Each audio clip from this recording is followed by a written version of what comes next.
दो सगे भाई, एक बन रहा डॉक्टर और दूसरा बन रहा आईआईटी। हर्षल ने कक्षा 10वीं में केवल 75% मार्क्स हासिल किए। यस सर, शुरू में तो ऐसा ही लग रहा था। 11th में आया, जब पहला पेपर दिया तो नीचे से सेकंड रैंक थी। कमाल हो गया। हर्षल का जब नीट में सिलेक्शन हुआ तो इसके बहुत स्टेटस लगे और बहुत बधाइयां इसको मिली। तो आपको बधाइयों में कमी कैसे रही? उनके 360 में से 342 हाँ। और मेरे 142 तो मैं सोच रहा हूँ इनमें तो क्या ही होगा अपने बीच में। 5 बच्चों का ग्रुप और 5 बच्चों को आईआईटी या एनआईटी मिल रही है। उनके लिए तो IITI और IIT बराबर ही थी। अब भी घर में कोई ऐसे बोलते कि दूर क्या भेजना, ये पास में कॉलेज है उसमें करवा दो IITI। आईटीआई करवा लो।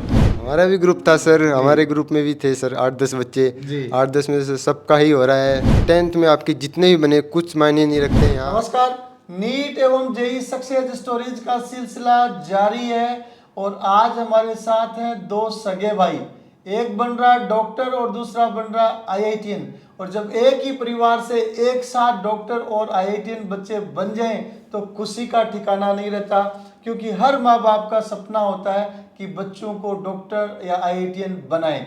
झाझड़, नवलगढ़, झुंझुनू के रहने वाले बाबूलाल जी सैनी जो टीचर हैं और सुमित्रा जी सैनी वो भी टीचर हैं, उनके दो सुपुत्र हमारे बीच में हैं। हर्षल सैनी ने नीट 2022 में 645 मार्क्स हासिल किए हैं, ऑल इंडिया 5682 रैंक, ओबीसी में 1987 रैंक हासिल की है।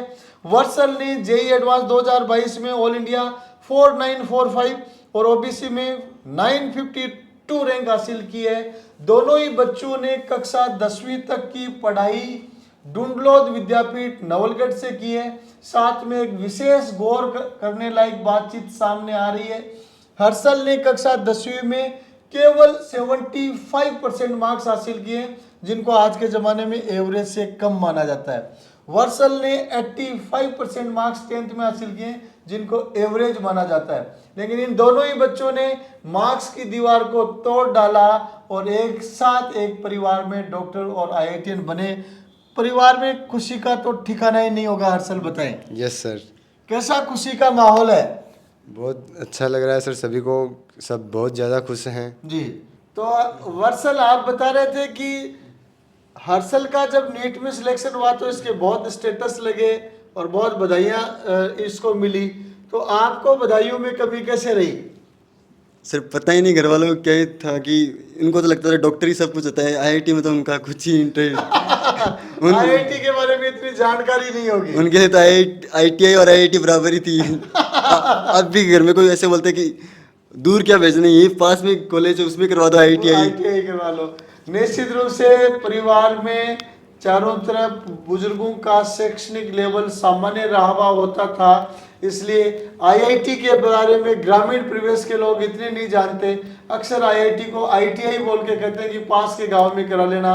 लेकिन मैं आपको बताना चाहूंगा कि आपकी सक्सेस डॉक्टर से कहीं कम नहीं है, आप 2 पायदान आगे ही रहेंगे। वर्षल बताएं, आईआईटी जेई में सक्सेस पाना आसान नहीं होता, आपने उसको क्रैक किया, अच्छा कॉलेज आपका को मिलेगा।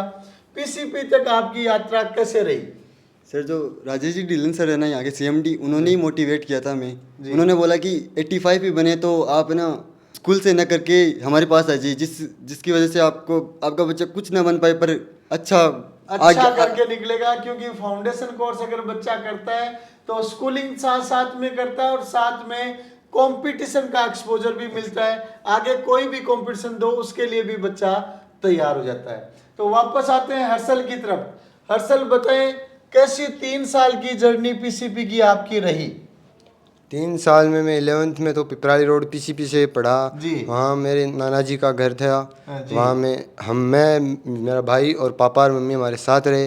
पापा मम्मी की तो आप बता रहे थे झाझड़ के नजदीक ही पोस्टिंग है। पोस्टिंग तो झाझड़ के नज़दीक है, फिर भी उन्होंने हमारे साथ रहने का निश्चय लिया। निश्चित रूप से पेरेंट्स को भी बहुत डेडिकेशन रखना होता है, तब सफलता आसान बन पाती है। डॉक्टर बनना मेरा सपना तो था ही, पर मेरे से ज़्यादा मेरा नाना जी का सपना था। उन्होंने ही कहा था कि तू डॉक्टर बन। परिवार में कोई भी डॉक्टर नहीं है तो उन्होंने कहा कि एक तो होना चाहिए, घर का डॉक्टर होना चाहिए, घर का डॉक्टर होना चाहिए। तो उन्होंने मुझे बहुत मोटिवेट किया और उन्हीं की वजह से हूँ मैं आज यहाँ पर।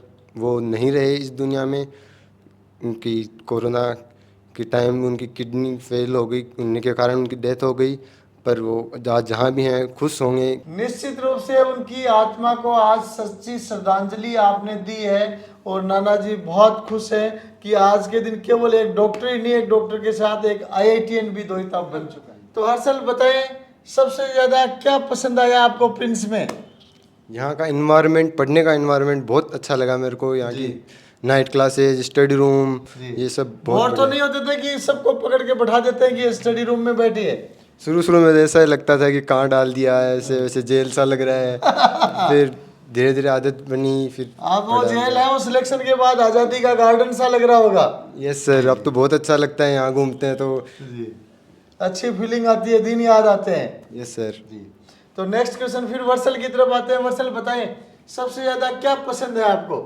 मूवी देखना पसंद है सर मेरे को सबसे ज़्यादा। मूवी कौन सी देखते हो, हॉलीवुड या बॉलीवुड? Hollywood sir. हॉलीवुड?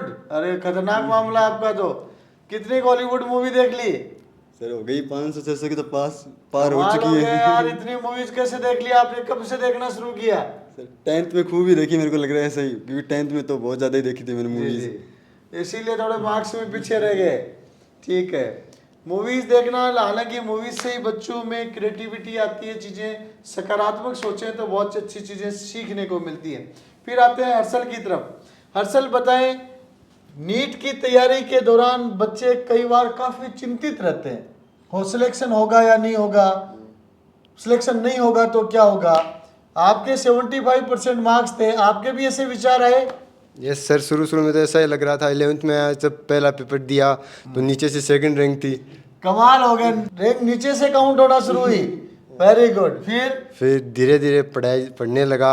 घर वालों ने मोटिवेट किया कि कुछ नहीं होता, धीरे धीरे मेहनत कर, वैसे नहीं भी होगा तो 11th 12th तो हो ही रही है साथ में, तो कुछ नहीं। फिर धीरे धीरे मेहनत की। तो फिर नीचे से 2nd रैंक थी, वो फिर वापस अपलिफ्ट कैसे हुई? धीरे धीरे बढ़ना स्टार्ट हुआ। नीचे 2nd थी तो अब अगले टेस्ट में इतना सोच लिया था कि अगले टेस्ट में नीचे 2nd नहीं आनी चाहिए, इससे ऊपर चाहे कितनी आए। बहुत बढ़िया। 11th में जैसे जैसे लास्ट तक आते थे, मेरे 11th के लास्ट पेपर में 1st रैंक थी। कमाल हो गया, कमाल हो गया। बहुत अच्छा एग्जाम्पल, बच्चों के सीखने लायक, मोटिवेशन लायक एग्जाम्पल कि पहले टेस्ट में रैंक रही नीचे से 2nd और लास्ट के 11th के टेस्ट में रैंक रही 1st। बहुत बढ़िया। आगे फिर आते हैं वर्सल की तरफ। आपका सक्सेस का ग्राफ कैसे चला? तो जब मैं कोचिंग पहुंचा तो मेरे साथ प्री फाउंडेशन वाले बच्चे थे जी। उनके 360 में से, पहले 360 का होता था तो उनके 360 में से 342 और मेरे 142। तो मैं सोच रहा हूँ इनमें तो क्या ही होगा अपने बीच में, ऐसे करते 200 नंबर का फर्क दिखता था। 200 नंबर का फर्क दिखता था। और मेरे 75 रैंक 120 बच्चों में, तो मैं सोचता था कुछ ही नहीं, ये तो बहुत ज़्यादा इंटेलिजेंट है, अपना तो क्या होगा इनके बीच में। फिर धीरे धीरे नीरज सर से कांटेक्ट किया, उनसे फिर राय मशवरा किया, और आपने भी बहुत मोटिवेट किया था कि वो स्मार्ट स्टडी वाला प्लान जो भी था वो फॉलो किया। इससे फिर धीरे धीरे रैंक में बहुत ज़्यादा सुधार मिला, और कुछ दोस्त भी ऐसे थे जिन्होंने बहुत ज़्यादा ही हेल्प की थी मेरी। तो कितने दोस्त आपके साथ में सिलेक्ट हुए, हेल्प वाले रह गए या सिलेक्ट हो गए? जो मेरा 11th में दोस्त था वो पुनीत नाम था, पिछली बार उसका IIT गुवाहाटी में उसको MNC मिली थी। बहुत बढ़िया। और बाकी के दोस्त? बाकी के दोस्त अब मेरे साथ सिलेक्ट हो रहे हैं वो जी, बाकी के दोस्त आपके साथ टारगेट कोर्स में सिलेक्ट हो रहे हैं। कितने आपके ग्रुप के कितने बच्चों में कितने का सिलेक्शन हो गया एडवांस में? हमारा 5-6 का ग्रुप था, जिसमें से 4 का हो गया है, एक के थोड़े मैथ में कम रह गए थे, बाकी उसका मेंस का तो अच्छा ही पेपर हुआ था। जी, NIT उसको मिल जाएगा। NIT मिल जाएगी 5 बच्चों का ग्रुप और 5 बच्चों को IIT या NIT मिल रही है। तो आप हर्षल बताएं, आप भी ग्रुप में रहते थे या अकेले पढ़ते थे? हमारा भी ग्रुप था सर, हमारे ग्रुप में भी थे सर 8-10 बच्चे। 8-10 में से सबका ही हो रहा है। ये चीज़ें अपने आप में एग्जाम्पल है कि अगर आप बच्चों में ग्रुप अच्छा बनाते हैं तो आपकी क्वेश्चन प्रैक्टिस हो, साइकोलॉजी हो, वो सब पॉजिटिव साइड में आपको लेके जाती है। तो लास्ट क्वेश्चन की तरफ चलते हैं। पहले हर्षल आप बताएं, नीट एस्पिरेंट्स को आप क्या मैसेज देना चाहेंगे? नीट एस्पिरेंट को मैं यही कहना चाहूँगा कि 10th में आपके जितने भी बने कुछ मायने नहीं रखते हैं यहाँ कि आप, बशर्ते कि आप मेहनत करें, जितनी ज़्यादा मेहनत करेंगे आपको उतना ही फ़ायदा मिलेगा। आप ये ना सोचें कि मेरे इतने कम बने हैं तो मैं क्या करूँगा वहाँ जाके, वहाँ तो बहुत बड़ी संख्या में बच्चे मिलते हैं उनके। यहाँ मेरे को भी ऐसे मिले कि मेरे साथ वालों के 99% थे 10 पे, मैं उन्हें देख के बहुत डिमोटिवेट होता था, लेकिन मैंने ये सोच लिया था कि डॉक्टर तो बनना ही है, तो फिर मैंने आज कर दिया। बहुत बढ़िया, बहुत अच्छा। तो वर्षल आप JEE एडवांस के एक्सपीरियंस को आप क्या सलाह देना चाहेंगे, टिप्स दें? मैं तो ये कहना चाहूँगा कि मेरे मेंस में तो कम ही थे, 98 ही थे, पर मैंने ऐसे नहीं सोचा कि मेंस में कम होता है। इसकी वजह से ये नहीं कि एडवांस में 12,000 ही रैंक आएगी। जी। इसका मतलब ये नहीं था कि फिर 1 महीने में मेरे बहुत से क्वेश्चन प्रैक्टिस सॉल्व की थी, उसके बाद में मेरे एडवांस की रैंक आज 4,945 है, बहुत जिसकी बढ़िया, वजह से बहुत बढ़िया, कॉलेज भी आपको अच्छा मिल जाएगा। तो जो बच्चे जेई एडवांस के लिए रिपीट करेंगे उन बच्चों के लिए आपका क्या मैसेज है? रिपीट करना है तो मैं तो ये बोलना चाहता हूँ कि मैक्सिमम क्वेश्चन प्रैक्टिस करें। नोट्स तो पढ़े ही होंगे आपने 12th में, उनको कम कर दो थोड़ा सा, फिर ज़्यादा क्वेश्चन प्रैक्टिस करो। जिसमें आपको प्रॉब्लम होती है तो आप नोट्स उठाओ, फिर चेक करो, फिर वापस से क्वेश्चन प्रैक्टिस में लग जाओ। चलो, तो ये दोनों बच्चे थे हर्षल और वर्षल सैनी, दो सगे भाई, एक ही परिवार से एक साथ डॉक्टर और आईआईटीएन में पूरे झाझड़ गांव को बधाइयां देता हूं कि दो बच्चे एक साथ सिलेक्ट हुए हैं और दोनों ही बच्चे अपने आप में मोटिवेशन के एग्जाम्पल्स हैं 10th में परसेंटेज के हिसाब से भी। और दोनों का जैसे बताया, पहले टेस्ट में रैंक लास्ट से शुरू होती है और आगे के टेस्टों में टॉपर्स में पहुंच जाते हैं। निश्चित रूप से बच्चा जब ठान लेता है कि मुझे अच्छा करना ही है तो चारों तरफ के वातावरण के बारे में सोचना बंद करे, अपने कदम आगे बढ़ाए, वन बाय स्टेप आगे चलते जाएं, स्मार्ट स्टडी करें। डॉक्टर और आईआईटीएन बनना मुश्किल नहीं है। नमस्कार।